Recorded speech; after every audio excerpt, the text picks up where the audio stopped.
तर मित्रांनो, आपल्याला माहित आहे की 15 डिसेंबर 2025 रोजी सिडकोने नवी मुंबईतील विविध नोड्समध्ये माझे पसंतीचे सिडकोचे घर ही योजना जाहीर केली होती आणि या योजनेअंतर्गत 16,876 घरे उपलब्ध करून देण्यात आलेली आहेत। आता यासाठी ऑनलाईन नोंदणीची प्रक्रिया आपण पाहिली की मागील अनेक दिवसापासून सुरू होती, त्याला एकदा मुदतवाढ सुद्धा मिळाली होती आणि 14 जानेवारी ही कुठेतरी पहिली मुदत ठरवण्यात आली होती ऑनलाईन नोंदणी करण्याची। त्यानंतर पुन्हा 29 जानेवारीपर्यंत ही मुदत वाढवण्यात आलेली होती, परंतु आपल्याला माहिती आहे की सध्या जी काही मुदत आहे ती संपलेली आहे। जरी मुदत संपलेली असली तरी ऑनलाईन नोंदणीची प्रक्रिया सुरू आहे। आता नेमकं ऑनलाईन नोंदणीची प्रक्रिया कधीपर्यंत करायची आहे आणि सगळ्यात महत्त्वाचा प्रश्न आहे मित्रांनो की जे काही घर चॉईस करायची संधी आहे, जे काही घर चॉईस करायचे आहे ते कधीपासून करावं लागणार आहे, हा अनेकांच्या मनात प्रश्न आहे मित्रांनो। त्याबाबत सिडकोने तारीख जाहीर केलेली आहे, मुहूर्त जाहीर केलेला आहे। नेमकं तुम्हाला कधीपर्यंत घर चॉईस करायचं आहे आणि नेमकं घर कसं चॉईस करायचं आहे या संदर्भात आज आपण थोडक्यात माहिती जाणून घेणार आहोत। नमस्कार मित्रांनो, कसे आहात सगळे? मजेत ना?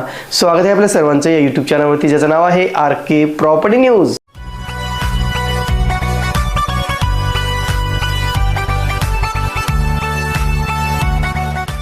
आता जी काही सिडकोची योजना आलेली आहे मित्रांनो, माझे पसंतीचे सिडकोचे घर या योजनेअंतर्गत आपल्याला माहिती की वाशी, खारघर, कळंबोली, पनवेल, मानसरोवर, खांदेश्वर, तळोजा, बामणडोंगरी आणि खारकोपर या विविध नोड्समध्ये घरे उपलब्ध करून देण्यात आलेली आहेत, जी EWS आणि LIG अर्थातच सर्वसाधारण गटासाठी आहेत। याच्यामध्ये 1 BHK आणि 2 BHK दोनही स्वरूपाची घरे उपलब्ध करून देण्यात आलेली आहेत। आपण वारंवार व्हिजिट करतोय, सातत्याने व्हिजिट करतोय आणि ज्या ज्या ठिकाणचे आपल्याला लोकेशन दाखवता येतील, ज्या ज्या ठिकाणचे सॅम्पल फ्लॅट दाखवता येतील तेथील सॅम्पल फ्लॅट आम्ही सातत्याने दाखवत आहोत। आणि म्हणून मित्रांनो, आता जे काही तारीख आहे त्या जवळ पण नोंदणीची प्रक्रिया ही फक्त 29 जानेवारीपर्यंत होती, पण तरी सुद्धा तुम्ही जर साईटला व्हिजिट केली तर ती नोंदणीची प्रक्रिया अद्यापही सुरू आहे। मग ज्यांना काही कारणास्तव ही नोंदणी करता आली नाही ते नक्कीच यासाठी नोंदणी करू शकतात, असे कुठेतरी दिसून येते एकंदरीत व्हिजिट केली तर। परंतु ज्यांनी आतापर्यंत नोंदणी केलेली आहे नेमकं आता याच सिडकोच्या घर निवडण्याच्या प्रक्रियेची वाट पाहत आहेत आणि सिडकोकडून या संदर्भात महत्त्वाचं अपडेट देण्यात आलेलं आहे आणि ते म्हणजे यासाठी लवकरच घर निवडण्याची प्रक्रिया सुरू केली जाणार आहे। जर तुम्ही सिडकोच्या साईटला व्हिजिट केली मित्रांनो तर तुम्हाला दिसून येईल की त्यांनी महत्त्वाचे अपडेट्स हे साईटवर दिलेले आहेत। नेमकं काय काय अपडेट दिले तुम्ही पाहू शकता। माझा फर्स्ट चॉईस माझे पसंतीचे सिडकोचे घर, सर्व सोयीनियुक्त 16,876 घरे।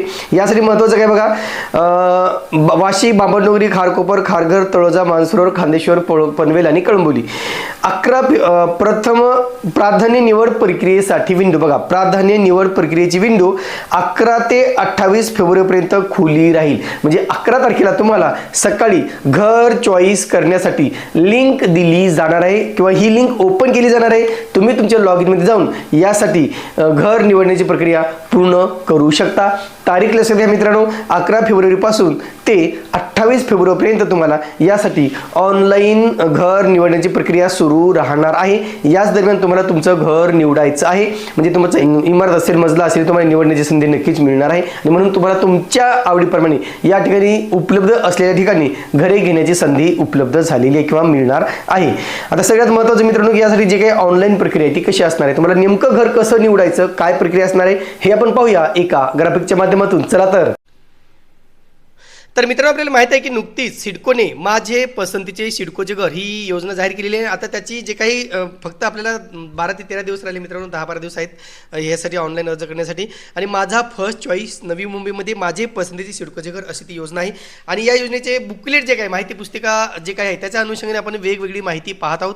आणि आज मित्रांनो आपण नेमका बुकिंगच्या संदर्भात काय काय महत्त्वाच्या बाबी आहेत, बुकिंग कशी करायची, काय काय स्टेप्स आहेत हे सगळं जाणून घेणार आहोत। त्यासाठी तुम्ही पाहू शकता हे जे काही माहिती पुस्तिका अशा प्रकारची माहिती पुस्तिका सिडकोने उपलब्ध करून दिलेली आहे आणि याच्यामध्येच ते सगळे बघा, माहिती पुस्तिका डिसेंबर 2025 याच्यामधूनच आम्ही संपूर्ण माहिती आपल्यापर्यंत पोहोचवत आहोत। आता याच्यामध्ये मित्रांनो पेज नंबर 16 पृष्ठ क्रमांक 16 वरती तुम्हाला बुकिंगची पद्धत, संपूर्ण अर्ज नोंदणी प्रक्रिया ऑनलाईन आहे आणि वाटप प्रक्रिया ऑनलाईन पद्धत प्रणालीद्वारेच होईल। इथे नोंदणी विंडो उघडल्यानंतर सूचना दिली जाईल बघा, जेव्हा नोंदणी विंडो ओपन होईल त्यावेळेस तुम्हाला सूचना दिली जाईल की नोंदणी बुकिंग सुरू होणार आहे। ज्या ग्राहकांनी ऑनलाईन रजिस्ट्रेशन केले आहे त्यांना त्यांच्या पसंती निवडण्यासाठी सूचित केले जाईल. तुम्हाला मेसेज येईल, मेल येईल आणि तुमच्या लॉग इनमध्ये सुद्धा तुम्हाला कळवलं जाईल की तुम्हाला आता पसंती निवडण्याची संधी सुरू होणार आहे. ग्राहक एकूण 15 पसंती निवडू शकतात. बघा, तुम्हाला 15 आवडी निवडी देऊ शकतो. त्या 15 पसंतीचे स्पष्टीकरण पुढील प्रमाणे आहे. बघा, 15 पसंती तुम्ही कशी करायच्या, तर अर्जदार सोडतीच्या 3 फेऱ्यामध्ये भाग घेऊ शकतात. किती फेऱ्यामध्ये? 3 फेऱ्यामध्ये तुम्ही नक्कीच या ठिकाणी भाग घेऊ शकता. प्रत्येक फेरीत ग्राहक त्यांच्या किमान 1 व कमाल 5 निवडी देऊ शकतो. आता 3 फेऱ्या आहेत. बघा, 3 फेऱ्या आहेत. एका फेरीमध्ये तुम्ही कमीत कमी 1 ते जास्तीत जास्त 5 तुम्ही निवडी देऊ शकता. म्हणजे 15 झाल्या. निवडलेल्या प्रत्येक प्रकल्प स्थळावरील टावर आणि मजल्यांचा जास्तीत जास्त 3 पसंती निवडू शकतो. समजा तुम्ही एखादा टावर आणि मजला निवडायचा असेल, त्याच्यामध्ये तुम्ही जास्तीत जास्त 3च चॉईस ठेवू शकता टावर आणि मजल्याच्या बाबतीमध्ये. कुठल्याही सोडत फेरीमध्ये प्रकल्प स्थळाबाबत कोणतीही मर्यादा नाही, परंतु प्रत्येक फेरीत 5 पसंतीची मर्यादा आहे. तुम्ही समजा खारघरचं ओपन केलं EWS, तर खारघर ओपन EWS तुम्ही बस डेपोचं काढलं, त्या ठिकाणी तुम्ही एका फेरीमध्ये 5 पसंती देऊ शकता. म्हणून तिथे तुम्ही ती गोष्ट लक्षात ठेवा. त्याच्यानंतर अर्जदार कोणत्याही 3 फेऱ्यामध्ये यशस्वी न झाल्यास लॉटरीच्या 4थ्या फेरीस अर्जदारास कोणतीही संधिका वाटप करा या पर्यायासाठी संमती द्यावी लागेल. हा पॉईंट अतिशय महत्त्वाचा आहे मित्रांनो. मागे याच्यावरून खूप गदारोळ झाला, खूप मोठं म्हणजे हे झालं की आम्हाला नको होती घरे तरी आपण घरी दिली, असा एक कुठेतरी आरोप झाला आणि तसं झालं होतं. तर अर्जदार कोणत्याही 3 फेऱ्यामध्ये यशस्वी न झाल्यास पहा, 4थ्या फेरीत 3ही फेरीमध्ये तुम्हाला 15 ऑप्शन दिले पण तुम्हाला घर लागलं नाही, तर अशा वेळेस तुम्हाला 4थ्या फेरीचं ऑप्शन ठेवण्यात येणार आहे. पण तिथे काय असणार आहे? कोणतेही सदनिका वाटप करा. म्हणजे मी कुठेही ते घर मिळालं तरी ते घ्यायला तयार आहे असं त्याचा अर्थ होतो. त्यासाठी तुम्हाला ऑनलाईन संमती द्यावी लागेल.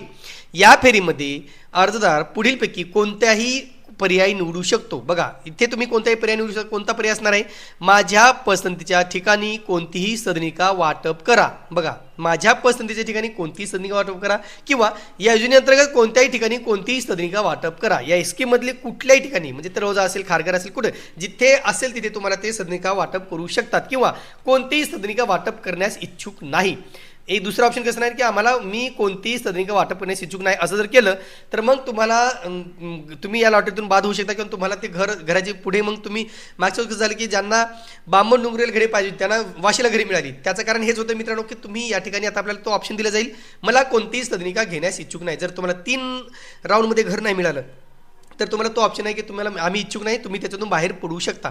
पण जर तुम्हाला असं वाटतं की नाही बाबा मला तर आता बामण डोंगरी नाही मिळालं, खारकोपर नाही मिळालं, मला मानसरोवर नाही मिळालं, मग मला लागलं तर तळोजाला मी रेडी आहे, तर तळोजासारख्या ठिकाणी मग तुम्हाला ते शेवटी ऑप्शन तळोजाचं मित्रांनो. मग तिथे जर घ्यायचं असेल तर मी कोणत्या योजनेत मी घ्यायला तयार आहे असं तुम्ही देऊ शकता. पसंतीक्रम दिल्यानंतर आर्थिकदृष्ट्या दुर्बल घटकातील EWS अर्जदारांना 75,000 तर अल्प गटातील अर्जदारांना 1 BHK सदनिकेसाठी 1.5 लाख आणि अल्प उत्पन्न गटातील अर्जदारांना 2 BHK साठी 2 लाख बुकिंग शुल्क भरावे लागणार आहे. बघा, EWS साठी 75,000 बुकिंग शुल्क आहे, अनामत रक्कम नाही.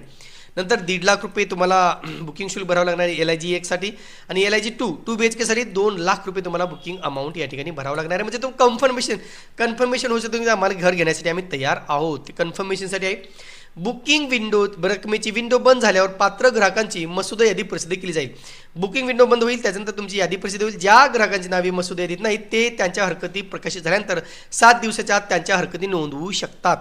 बघा, फर्स्ट ड्राफ्ट लिस्ट, त्याला मसुदा मतलब ड्राफ्ट लिस्ट लागेल, त्याचं तुमचं नाव नसेल, पैसे भरले असतील, फॉर्म भरला असेल तर तुम्हाला 7 दिवसाचा कालावधी मिळेल. तुमच्या हरकती तुमचे डॉक्युमेंट्स पुन्हा देऊन तुम्ही ते प्रक्रियेत सहभागी होऊ शकता. हरकतीचे निराकरण हे हरकती नोंदवण्याच्या तारखेनंतरच्या 7 दिवसात केले जाईल. तुम्हाला 7 दिवस कालावधी दिला जाईल हरकती नोंदवण्यासाठी आणि पुढील 7 दिवसात तुमचं निराकरण केलं जाणार आहे. फिजिकल तुम्ही किंवा ऑनलाईन पद्धतीने ते केलं जाऊ शकतं. पात्र ग्राहकांची अंतिम यादी सोडतीच्या तारखेपूर्वी प्रकाशित केली जाईल. बघा, सोडतीच्या तारखेपूर्वी म्हणजे जे काही चॉईस आहे त्याच्यापूर्वी सगळ्याच पात्र ग्राहकांची यादी तिथे पब्लिश केली जाणार आहे. सोडतीच्या तारखानंतर जाहीर होतील. बघा, सोडतीच्या तारखा नंतर जाहीर होतील म्हणजे सोडत कधी लागणार आहे, यादी कधी लागणार आहे, म्हणजे निकाल कधी लागणार आहे, तर तो जो तारीख आहे सोडतीची तारीख नंतर जाहीर केली जाणार आहे. सोडतीची अंमलबजावणी झाल्यावरती यशस्वी अर्जदारांची यादी सिडकोच्या संकेतस्थळावर प्रसिद्ध केली जाईल आणि यशस्वी विजेत्यांना इरादा पत्र लेटर ऑफ इंटेंट जारी केले जाईल. आता सोडतीचा हा शब्द वापरला गेला मित्रांनो, थोडा खटकतो शब्द. सोडतीची म्हणजे ते लॉटरी होते पण इथे लॉटरी नाही, तुम्हाला चॉईस आहे. मग तशी यादी तुमची त्या याच्यावरती सिडकोच्या वेबसाईटवर लावली जाणार आहे. 4थ्या फेरीचं काय बघा नियोजन. अलॉट एनी फ्लॅट, काय आहे, अलॉट एनी. ज्या अर्जदारांना सदनिका मिळाली नाही त्यांनी त्याबाबत आपली संमती सादर करणे आवश्यक आहे. तुमची संमती सादर करणे आवश्यक आहे. मागच्या वेळेस काय चूक केली आपण, तो क्लॉज बघितलाच नाही, पण डायरेक्ट ओके ओके ओके करत गेलो, नंतर मग आपली फसगत झाली. असं इथे व्हायला नको. संमती द्यायची, येस ऑर नो तुम्ही करूनच पुढे जायचं आहे. जर 15 दिवसाच्या आत वाटप केलेल्या सदनिकेला संमती सादर करण्यात आली नाही तर संबंधित सदनिका वाटप मंडळाद्वारे रद्द केली जाईल आणि कोणतीही कपात न करता बुकिंग रक्कम परत केली जाईल. तुम्ही जर एखादी संमती देताय, मला कुठेही घर घ्यायला तयार आहे आणि सिडकोने बोलले की तुम्हाला तळोजा सेक्टर क्रमांक 39ला घर अलॉट होते, तर त्याचे तुम्हाला 15 दिवस दिले ते कन्फर्म करायला. तुम्ही 15 दिवसाचं कन्फर्म करायचं, कन्फर्मेशन द्यायचं, येस मी तयार आहे घ्यायला. नसेल तर तुम्ही ते कॅन्सल सुद्धा करू शकता. मग ते महामंडळाद्वारे 15 दिवसात आपोआप रद्द केली जाणार आहे आणि तुमची जे काही बुकिंग रक्कम आहे ती तुमची कुठल्याही कपात न करता परत केली जाणार आहे. म्हणजे EWची 75,000, LIG ची 1.5 लाख आणि LIG बीची 2 लाख ही तुम्हाला परत केली जाईल. सोडत प्रक्रियेत अपयशी ठरलेल्या ग्राहकांना बुकिंग रक्कम परत करण्यात येईल.